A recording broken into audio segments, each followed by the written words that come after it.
When one first encounters Stoicism, it is often in search of control. Life feels unruly, filled with setbacks, insults, and reversals, and the Stoic texts promise something steady. Here, in the lines of Marcus Aurelius, is not just serenity, but a transformative power that empowers you to navigate life's challenges. In the guidance of Epictetus, it's not just a kind of armor but a catalyst for change that gives you the strength to endure. In the prose of Seneca, it's not just a call to inner clarity, but a call to inner transformation that empowers you to shape your own destiny. The beginner comes to Stoicism hoping to gain. And at first, they do. The principles offer peace in moments of turmoil. The language, disciplined and direct, cuts through the fog of uncertainty. The maxims become tools, reminders to breathe, to step back, to endure. Strength begins to grow where there is only a reaction. But the Stoics would caution against mistaking this early gain for the goal. The philosophy does not exist to soothe. It exists to sharpen. Its gifts are not comforts but corrections. Its deepest value is not control, but character. Epictetus reminds us, don't explain your philosophy. Embody it. For the Stoic, the question is not what one gains, but who one becomes. It's not about what one escapes, but what one endures rightly. It's not about what one controls, but how one lives and grows personally. At first, Stoicism offers composure. However, it then calls for something more complex: integrity. It begins with practical help, and ends with moral demand. It asks, day by day, are you governing yourself? Are you measuring your worth by virtue, not outcome? Are you acting justly, not for credit, but because it is right? Marcus Aurelius, emperor of the known world, did not use Stoicism to command others, but to command himself. He did not write his meditations to instruct, but to hold himself to account. He writes, you must build your life action by action, and be content if each one achieves its goal. Seneca, tangled in politics, wealth, and influence, did not pretend to be perfect. He used philosophy as a guide to return, again and again, to the life of reason. In his letters, he does not boast. He examines. He corrects. He reminds. The true Stoic does not use the philosophy to get ahead, but to step back. Not to dominate, but to discern. Stoicism is not a strategy. It is a standard. And so the gift of Stoicism is not strength alone. It is the question, to what end is your strength used? It is not simply resilience, it is purpose. Not calm, it is conscience. It gives. And then it asks. It helps you see clearly, and then it asks you to act justly. What it offers is not ease. It is the harder, nobler path. A life not governed by impulse, but by principle. A soul not swayed by praise or fear, but rooted in wisdom.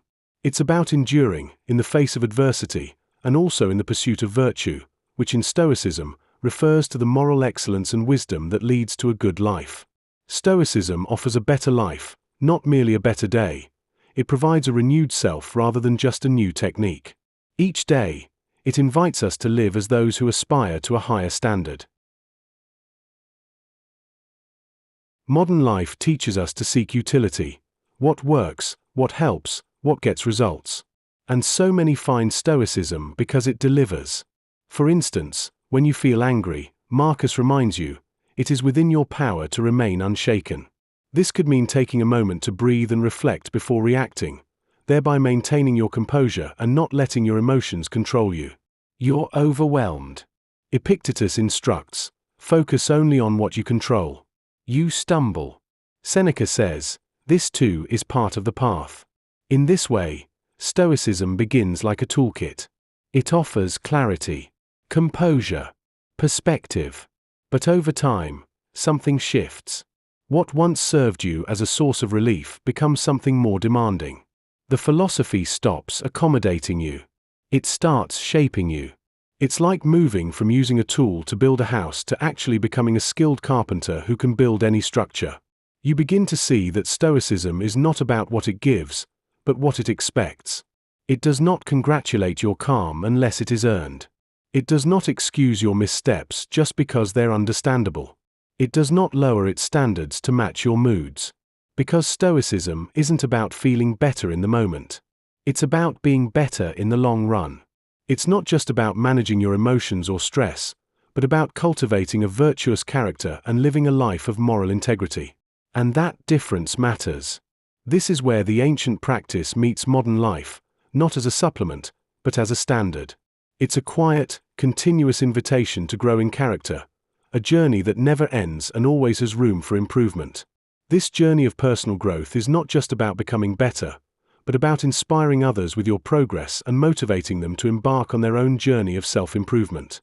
Marcus didn't write to impress others. He wrote so he would remember what matters, to do the work, hold the line, resist corruption. Epictetus didn't make excuses for hardship. He taught that hardship reveals the soul, that discipline is the freedom no one can take. Seneca didn't pretend to live perfectly, but he held himself, and his students, to a clear expectation: progress is the point. So, ask yourself, are you calm only when it's easy? Are you just when there's no reward? Are you disciplined even when no one sees? These are the questions Stoicism introduces, not to accuse, but to awaken. Because modern life needs people like this. People whose values don't shift with the crowd. People who can endure success without arrogance and failure without collapse. People who know that virtue is not optional, it's the whole point. And Stoicism gives us that path. It may start as a method to manage stress, to calm nerves, to regain control. But it matures into something deeper, a way of being that endures, providing a constant source of guidance and stability in the ever-changing landscape of life.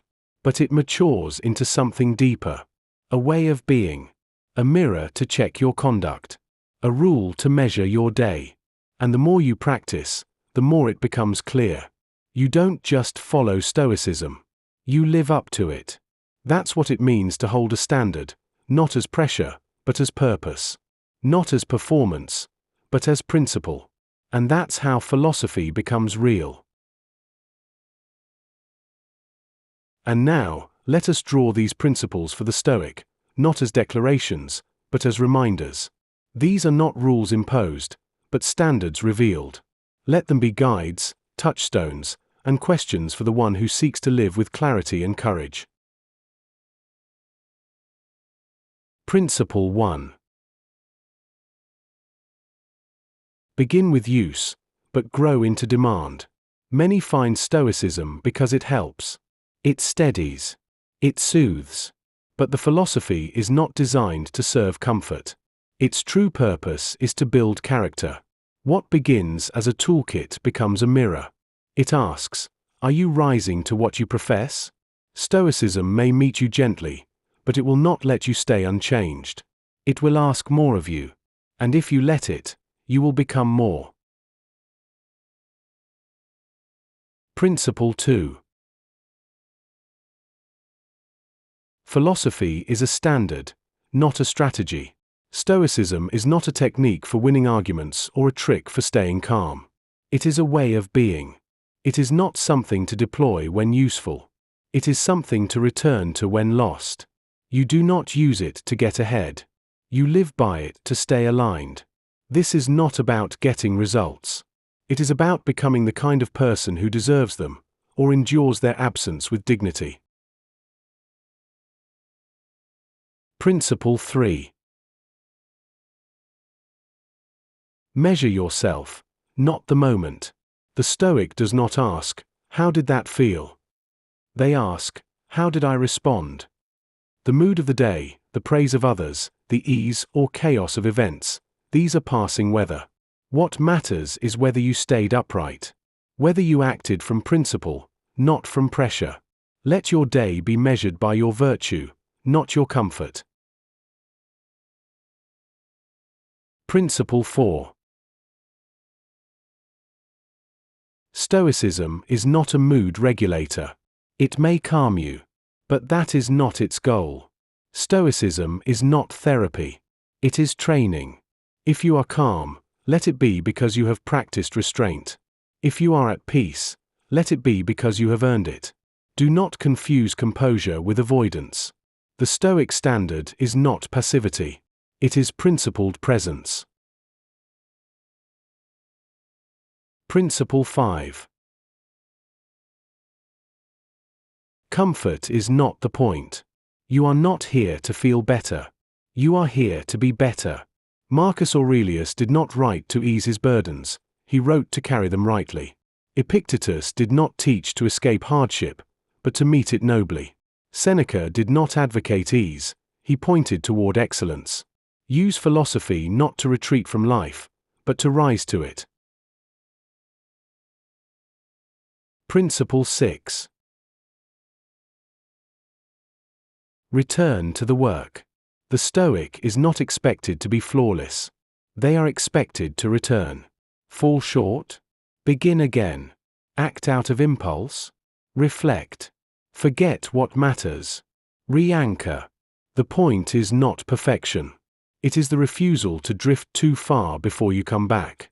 Stoicism is not a badge you wear. It is a practice you renew. Principle 7. Ask better questions. The Stoic does not ask, "Did this benefit me?" They ask, "Was I just?" They do not ask, "Did I succeed?" but "Did I act with courage?" The goal is not advantage, but alignment. Let your self-inquiry be sharper than your circumstances. The questions matter. They shape the soul. Principle 8. Hold yourself to what you profess. It is easy to quote Marcus. Harder to follow him. It is easy to admire Epictetus. Harder to embody his restraint. The Stoic does not live by slogans. They live by standard. Let your words be light. Let your actions carry the weight. The more you know, the more you owe. Principle 9. Virtue is the only promotion. Modern life may reward noise, ambition, and visibility. The Stoic holds to a different economy, one of integrity. You rise in the world by being useful. You rise in the soul by being good. Let your highest ambition be moral clarity. Let your promotion be progress in discipline, patience, and justice.